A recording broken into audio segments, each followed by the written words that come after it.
podcast role. Welcome in. You're listening to An Imperfect Leader, the Superintendent and Leadership Podcast, a proud member of the Podcasserole Network. Hello, Jamie. Hey, Peter. How are you doing today? I'm doing okay. Yeah, everything's going all right. So we have a guest today. Yes. This is a return guest, a good friend of the podcast, a good friend to me, a supporter of my book. I was so glad that he was willing to give us a nice endorsement. And it's Doug Reeves. I shouldn't have buried his name, but Doug Reeves is our guest. I know. Probably our guest was. Can you bury Doug Reeves' name in impossible. an Ed podcast? Nope, impossible. So well known, so well respected. And has a new book around AI. And so that's pretty exciting. And so we spent some time talking about it. We didn't do an after action review this week because it really was just a kind of a special opportunity to sit down with somebody, talk with them about their work and their book. And they're constantly thinking about how, in this case, AI impacts schools. And it's not a technical book. It's really a practical book for all of us to kind of think about this work in a really meaningful way. But I'm curious about whether you want to talk a little bit about the interview now or jump into it, and then we'll talk a little bit about it afterwards. I think we should jump in, but the one comment I'll make, and everybody on the podcast who listens probably now knows that Jamie can't not just jump in. It's difficult to just jump in. He always has something to say, but in this case, I will make it short. The big aha was this. Of course, Doug Reeves has a book about AI. If there's anybody that is figuring out how to get a book about AI out quickly, it's Reeves. What I appreciated about it was the practical it felt like two educators talking about, listening to the two of you felt like two educators talking about their concerns and worries about AI while also seeing the possibilities and what does that mean and what do I do and all of that kind of like stuff that I think is actually happening right now in the hallways of schools as I go and I'm in schools. People are talking about having the same conversation the two of you are having today.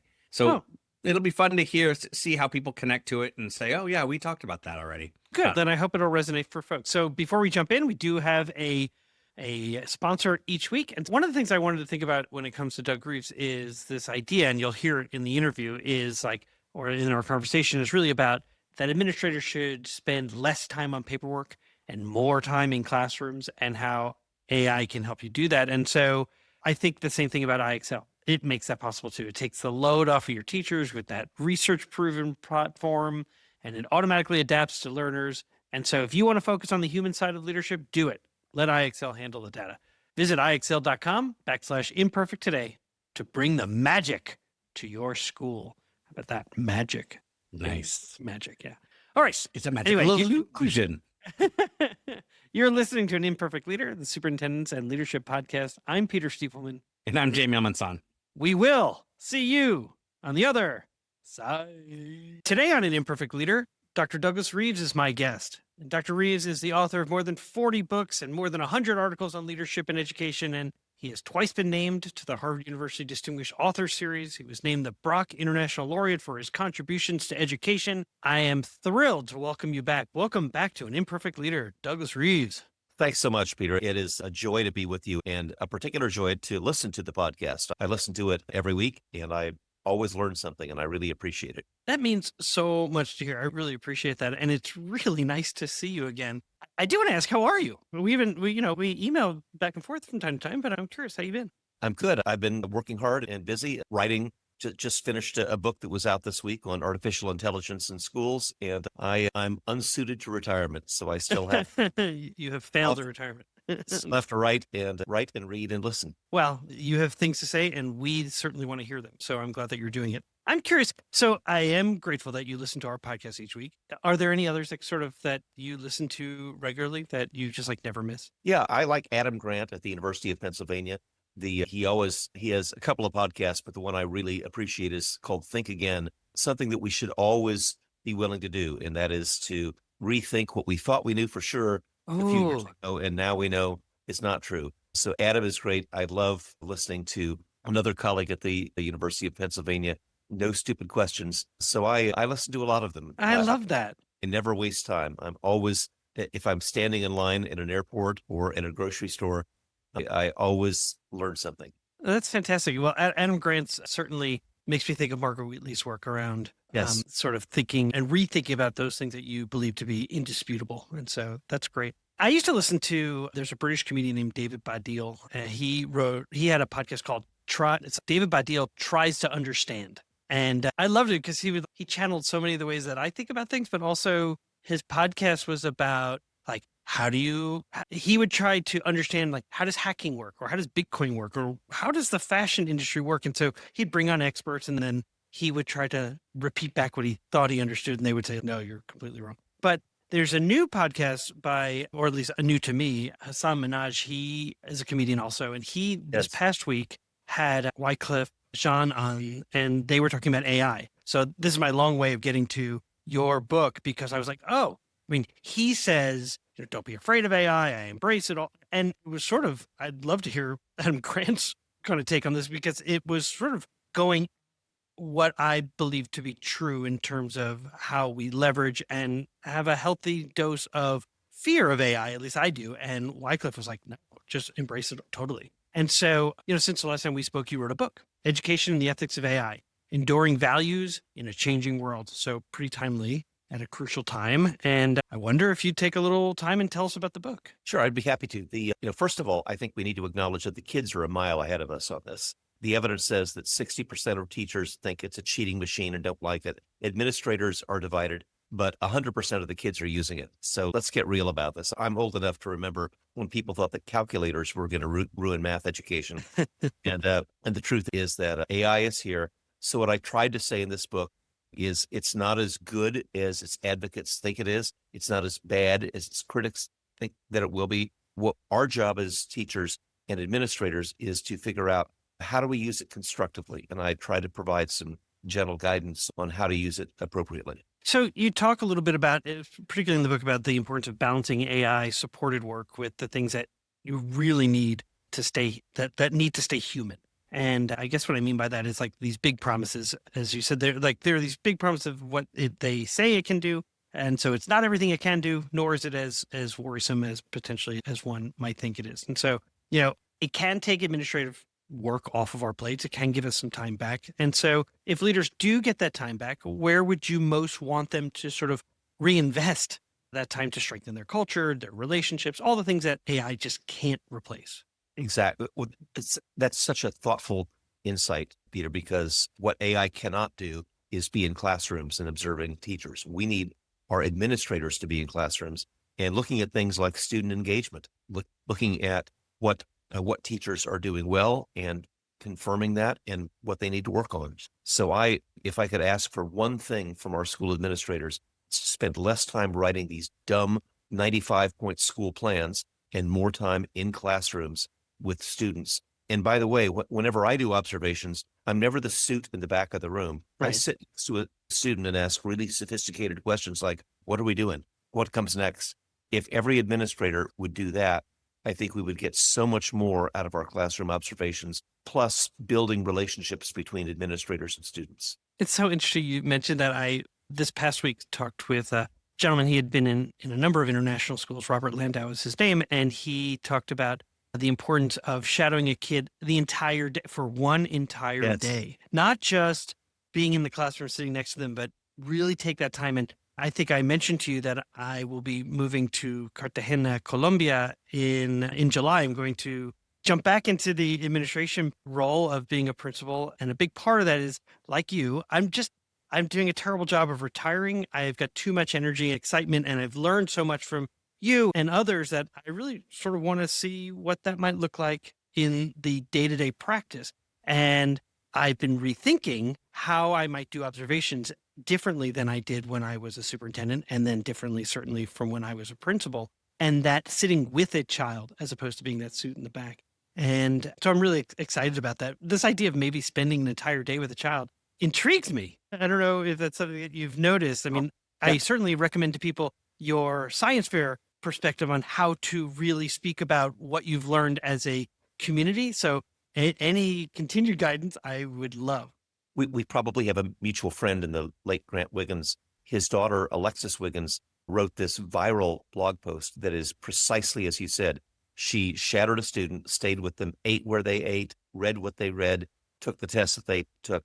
And what Alexis said so thoughtfully is the life of students, and this was a very high-performing school, the life of students is crashingly boring. And she wrote very persuasively that we need to do a better job of making their lives more engaged and more exciting, because right now it's all scripted and all they want to do is get the heck out of there. They look for those unstructured times to actually be themselves and engage, and which is why I do applaud those schools that really have moved towards going phone free and to reassert the value of that human connection. I want to recognize John Haidt at New York University, who wrote the book The Anxious Generation, Sure. who really made the pervasive case for going phone free. And John is not only a great scholar, but somebody who's really influenced education in the last couple of years. Yeah, a lot of the research that I know that John highlighted comes from also the San Diego State University, Jean Twenge's work. And so the two of them together are just a powerful force around, particularly when Jonathan talks about the 2010 sort of being that delineation line when that's the moment we lost our kids. And unfortunately, it was around the same time that we were sort of hearing, get those phones into schools, let them leverage their phones and technology for education, without us really understanding what the social media companies were doing at that same time. So I'm really grateful for his work as well.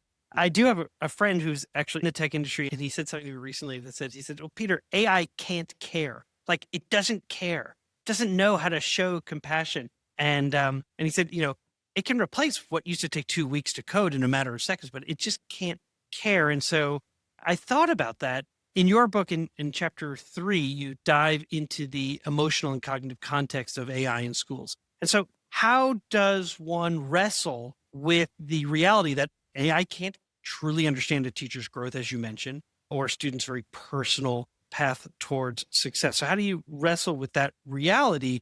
And I guess, what advice do you provide to schools as they're trying to really balance this emerging technology, as you noted, that kids are using every day, while also trying to, I guess, engage in place-based, project-based, sort of the work that actually gets to that deeper learning? Well, first of all, I think we need to acknowledge that some of the things that teachers and administrators do have not changed in 50 years. Teachers are still writing out lesson plans, some of which have to be turned in every Monday. And a lot of lesson plans can be done by AI, and I illustrate that in the book.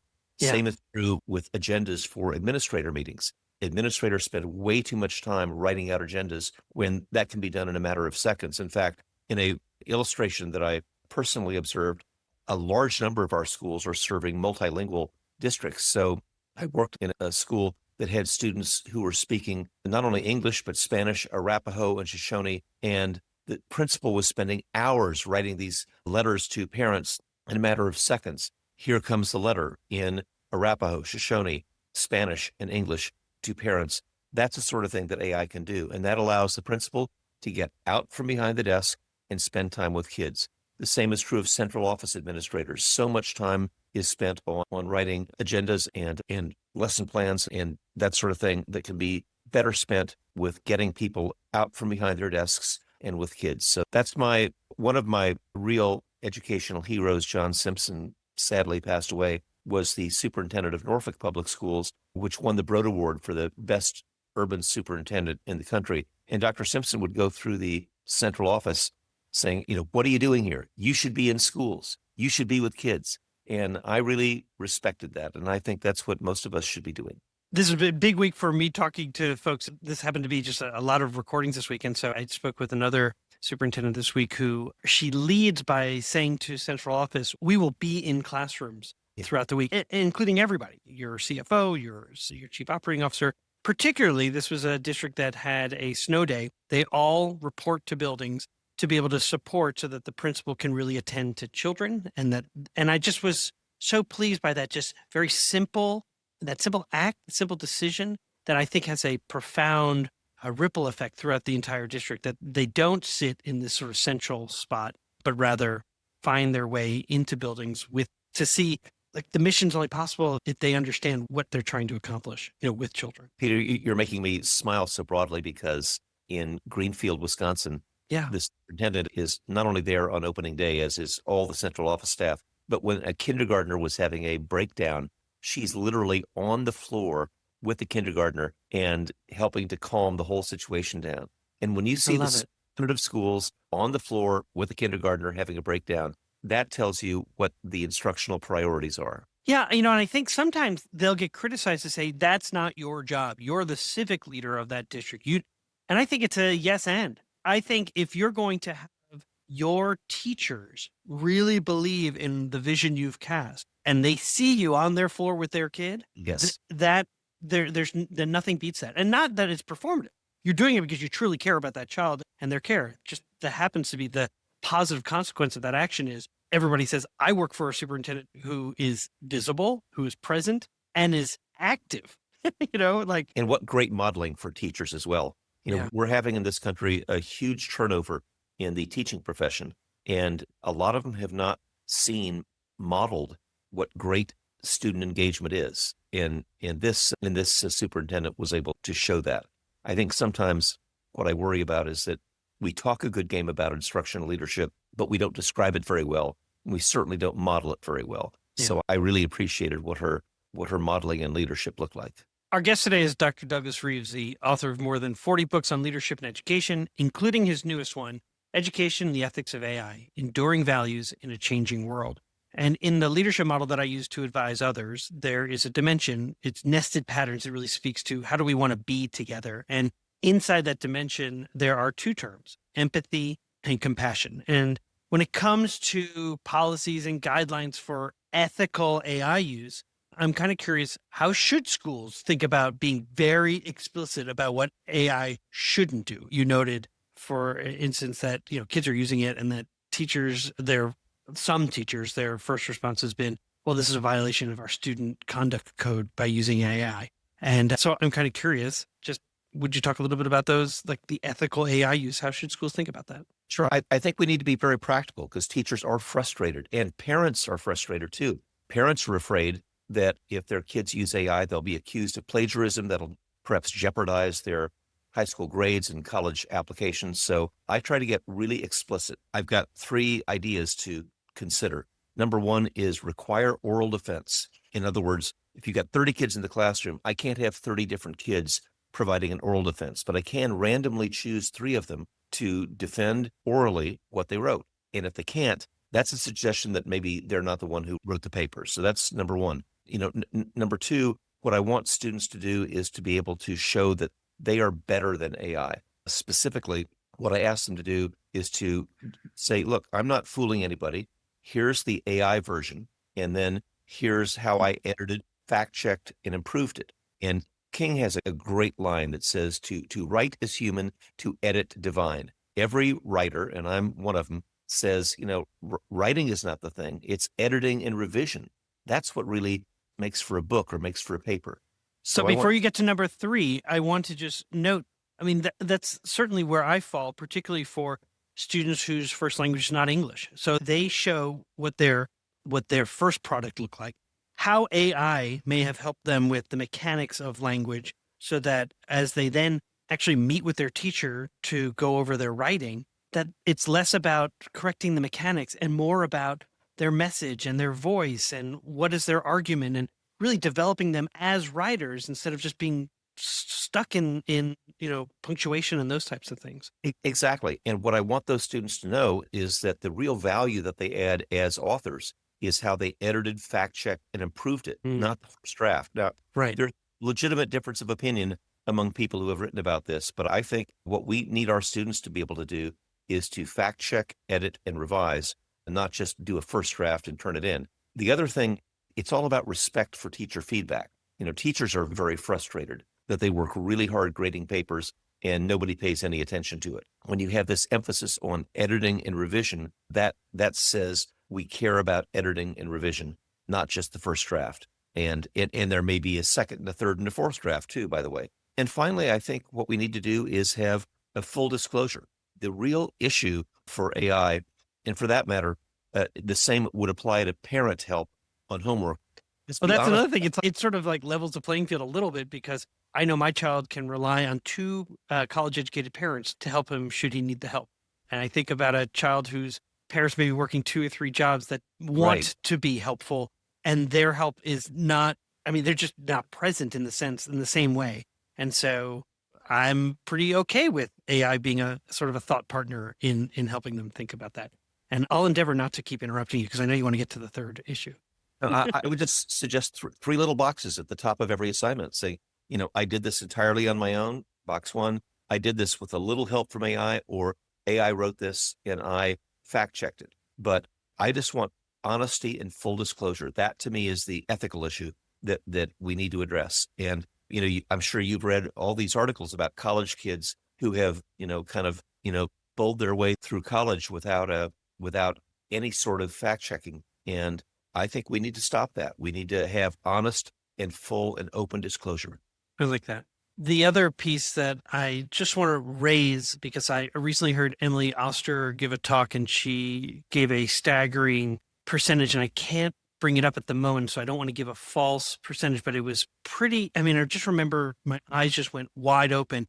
The percentage of students who are using AI as almost like a therapist or as their secret keeper, and so when I think about the full range of roles that schools play, apart from just the academic piece that we're thinking about when it comes to AI, is, Claude and ChatGPT will always tell you that you're brilliant and that you're bringing them, right? So you feel so affirmed. I'm worried about teenagers where they say, am I wrong in thinking this? And of course, it will never tell you you're wrong. So it's no, of course you should be thinking these maybe some really dangerous. And we want children to be able to access the humans in their lives, a trusted person. And my worry is that their trusted person is not even a person, is artificial. Well, you're exactly right. And some of these are programmed to deliver nothing more than affirming thoughts. And what we need our students to be able to do is to think critically. And you can only learn to think critically if you're challenged. And AI does not do that. The other thing, to go off on a slight tangent, is that a common charge about AI is that it is racist. And what I try to say in the book is AI is not racist. It's just to reflect, it's a bottom feeder. AI just scoops up from the internet all the things that we have put in there for the last 50 years. And here's the best example, and then I'll stop with this. You ask, please provide a picture of professionals, doctors, lawyers, accountants, professors, and school superintendents. And what do you think comes up? Pale male. Because that's the pictures that are there at the bottom of the internet. If we really want our students to think critically, they've got to be able to identify the error in that and then challenge it. I want to return to something we were talking about in terms of teacher evaluation and feedback. So we want, AI can allow for us to now do some of the administrative tasks that allow us to get into classrooms. I have been approached by an ed tech firm that says, we'd like you to help us think through allowing evaluators to go into a teacher's classroom, write down what they're observing, and then feed it into, let's say, the Danielson model, and then it'll spit out where that teacher falls in terms of evaluation. And I have real concerns. I think about, Kim Marshall, who lives not too far from where you are in the Boston area, who's been really mindful of teacher evaluation and feedback. How can we resist? Like, I want to use AI for the administrative tasks, like you mentioned, the newsletter, the agendas, those types of things. And I have real reservations about using it in a teacher evaluation model. I'm not asking you to plant a flag. I'm curious about just your thoughts about what should we be thinking about, because I think the most powerful piece is the conversation with a teacher about, what were you hoping to achieve and what would you do differently? Those sort of two fundamental questions. Peter, you are exactly right. I cannot sufficiently express how much I disagree with these electronic models of providing automated texts and automated emails to teachers. And there's two issues. Number one, the gap between when the observation occurs and when the feedback happens is filled with self-loathing and doubt. Oh my God. Yes, always, right? Did she not like what she said? Why is she avoiding me? When my rule is the sun doesn't set. If I do an observation, the sun doesn't set without face-to-face, person-to-person, next passing period, next lunch, next whatever it is, same day feedback. And so that's number one. It's a relationship business, and we cannot pass that off to any electronic device. The second thing is, and I learned this from a colleague of mine who wrote this wonderful article called What I Wish My Principal Knew. And she said, so the principal comes in, sit in the back of the room, observing the class. Kid gets up, walks out. first thing, student left class without permission. And she said, what I wish my principal knew is this kid is 5th grade classroom. The kid had a UTI, urinary tract infection, had to go to the bathroom a lot. In 5th grade, there's lots of, giggles and titters about that. And so she just had this system. Hey, got to go. Okay to go. No interruption in the lesson plan. No interruption in learning. Just keep going. That teacher should have been praised for compassion and creativity and thoughtfulness rather than criticized. So what I've learned to do is I don't start with what I saw. I say, hey, you knew more than I did. What did you see in this observation? What did you see in the classroom? And if every observer or supervisor or principal would just start with that, what did you see? I think we'd have less contentious interactions with our teachers and recognize that they have a vision that's much broader than the observer has. Yeah, I totally agree. In fact, they'll mention things that you didn't even notice and so it really deepens the conversation and provides the evaluator with a real sense of this person knows their kids, knows what they did well and where they want to continue to learn, and then shouldn't rely on the evaluator who's in there not very often, probably, to be considered sort of the authority on it's not a value. It shouldn't be a value statement. It's all about. And thank you for mentioning Kim Marshall's book, because Kim's fundamental case is, in some districts, an administrator might only be in the classroom twice a year because of union regulations. Kim says it ought to be twice a week. And agree. And if you arrange your schedule appropriately, administrators can be in there a lot more. And back to AI, if AI is managing our calendar, we can spend way more time in the classroom, way less time in the office. Oh, I love that. I hadn't thought about asking it to create for me. Here, you have access to my calendar for the week. I want you to find, and here are the people I've uploaded my chart of who I've actually seen in the last week. So now create this week's evaluations, because sometimes we are blinded by, I'm going to go into the classroom where I know exciting things are happening and avoid the one that may not want to see me. By the way, just to plug, Kim's 3rd edition of Rethinking Teacher Supervision and Evaluation is out now. And I just think it's a brilliant book and a real contribution to the literature. Let's also plug yours for a moment. So your newest book, Education and the Ethics of AI, Enduring Values in a Changing World. As we close our conversation today, what is one hope you have for administrators as they really are trying to navigate this very new world? How can the book help them do that? So I have a couple of hopes. Number one, I want them to include parents in the conversation. A lot of parents are very apprehensive about AI, and I need to make sure that they feel heard and respected, that we're not trying to brainwash their kids. We're not trying to turn them into cheating machines. We're trying to help them be prepared. And chances are, as I said before, they're already using it. So let's get real about this and make sure that we also respect the doubts that teachers have. I've been in conversations with teachers who say, I'm not going to use it because I think it's a cheating machine. And we need to respect their doubts, but also say, here's how you can use it ethically and appropriately. That's been the case that I make in the book. There's a lot of books published on AI these days. Some of them are way, way too complicated, and I think they just bury people in technology. My book is certainly not technologically adept. I've just tried to say, here are practical things that teachers and parents can use to use AI ethically and appropriately. That's all I'm trying to say. It's not fancy. It's just the best I can do. Well, over my almost 30 years in education, and every time I pick up something you've written, you are always talking about honoring the voices, whether it be students, teachers, parents, administrators. And by listening, usually we find ourselves making more predictably successful decisions. So today, our guest was Dr. Douglas Reeves. I'm so grateful you came back and gave me some time today. And really, it's so nice to see you. My great pleasure, and good luck in your next assignment. You're going to be in South America. That's right. Come visit. Yes, it sounds lovely. I think before we got on, you said it was 8 degrees or below where you are. It will be 98 degrees where I am. So, just come visit. It's quite cold in Boston. I just came back from South Asia, and I've done a lot of work in Singapore and other places in South Asia. So it'll be an exciting experience for you. And international schools are such a wonderful melting pot to see all the different cultures coming together. Thanks again, Doug. I really appreciate it.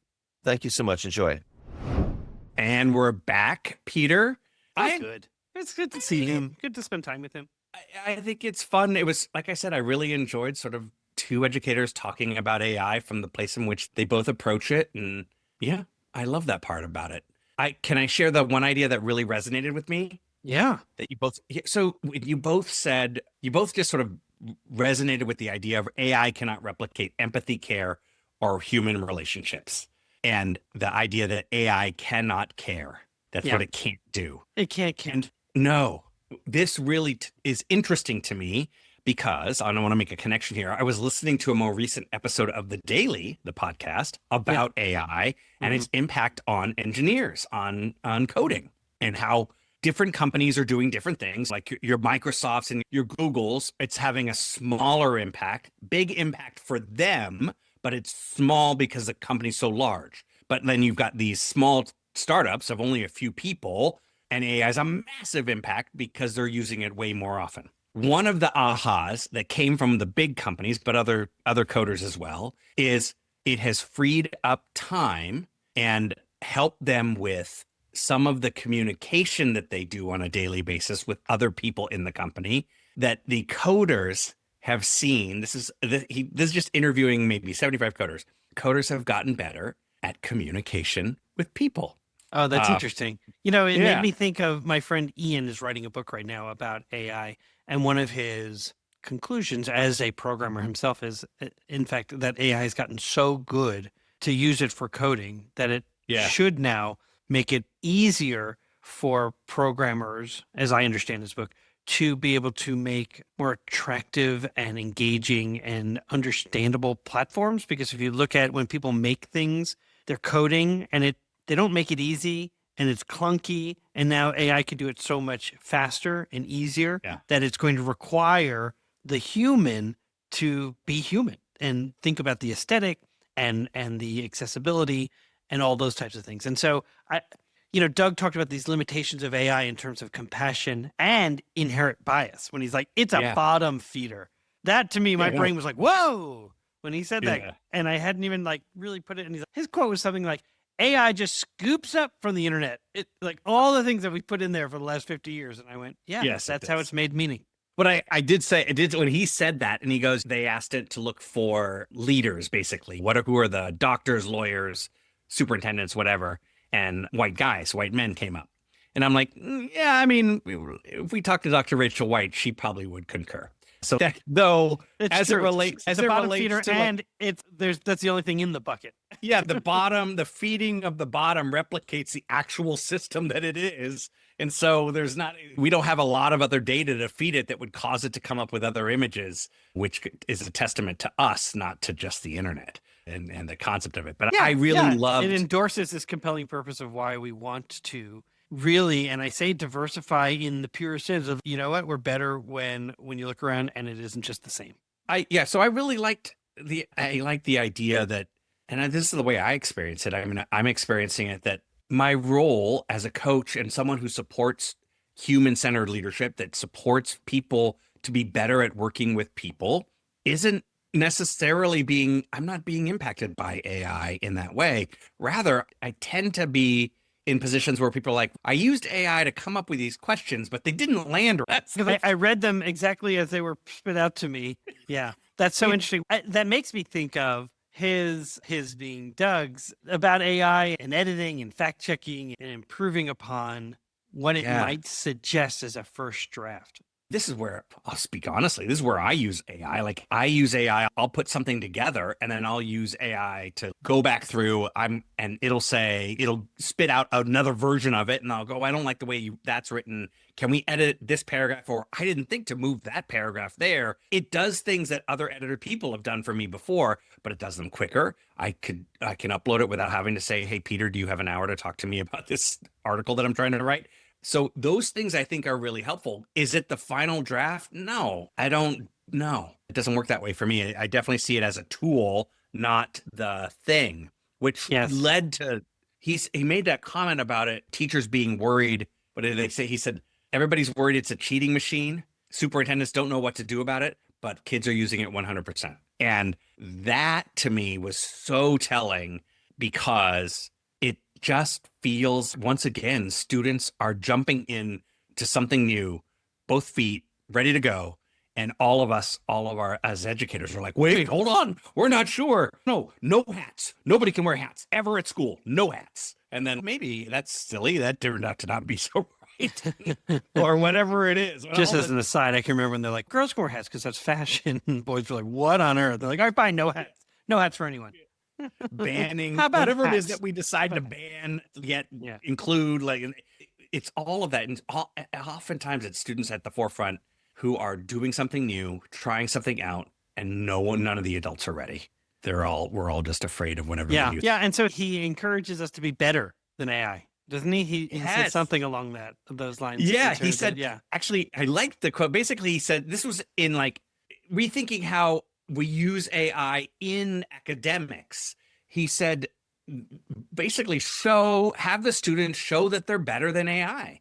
What are the ways in which they're going to show in their writing that they're writing, here's what AI did, here's how I'm thinking about it, and I'm using it as a play to bounce off of. And I'm showing you why my thinking is better than what that came up with. I particularly liked, I mean, this is obviously for you and I who both love to talk, the oral defense model.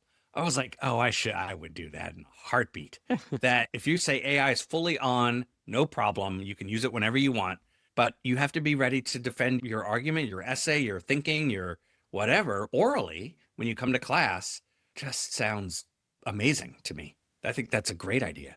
Yeah. Yeah. And this is also, but obviously with a bias, because oral presentation is not hard for me. So this is the last thing I want to say before we wrap up for today is, as a superintendent, there's always this push for really large scale plans. I mean, like strategic plans. And I'm all about getting focused on what are the 3 things you're going to be focused on, and then do them. And if you're going to add something else, then what are you taking away? And then monitor cycles of inquiry, getting better, learning, and going, right?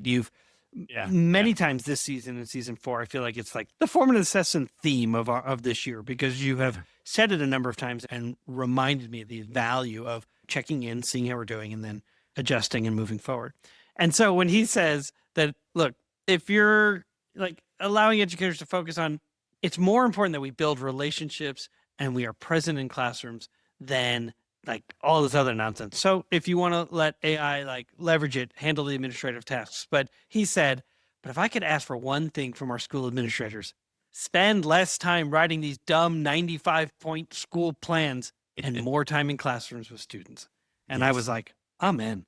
And to hear someone of Douglas Reeves' stature and importance in our field, I just hope we all listen, because we've gotten so stuck on making these just wildly long and complicated and complex plans that really amount to nothing because of the churn that goes on with leadership. And so let's just do the right things, small, do it right, move forward.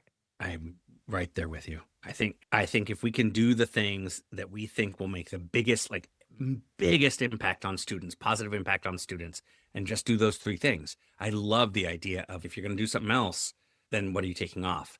As opposed to, we're going to do something else, and this is already sort of similar to what you're already doing, so it won't feel that different. Like, actually, no, it feels very different. It's So a completely different thing. Yeah. Well, there it is. Please check out Doug Reeves' book, Education, the Ethics of AI, Enduring Values in a Changing World. It really is a pretty timely book at a crucial time. Yeah. Jamie, Yeah. I will see you next week. See you next week. You've been listening to An Imperfect Leader, the Superintendent and Leadership Podcast. Bye. See ya. Hey, district leaders, I know you already know this. In schools worldwide, cell phones are posing real challenges on student engagement and mental well-being, and I want you to meet Yonder, a proud sponsor of An Imperfect Leader. And let me share this story from a visit I made to some schools in Silicon Valley.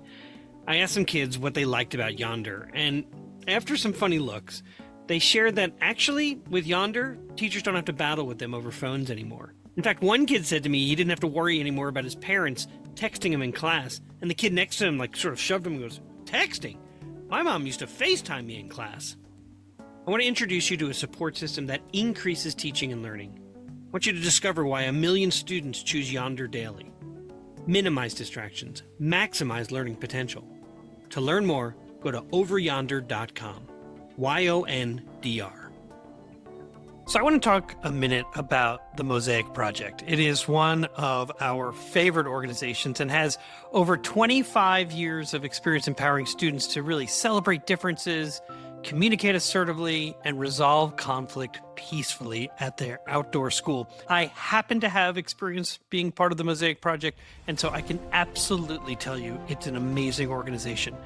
Their innovative SEL curriculum is now available to our Imperfect Leader audience. And so you can get a 10% discount through their new documentary film-based Mosaic Classroom Project. So just let the people know during your onboarding process to receive that 10% discount is to just mention An Imperfect Leader.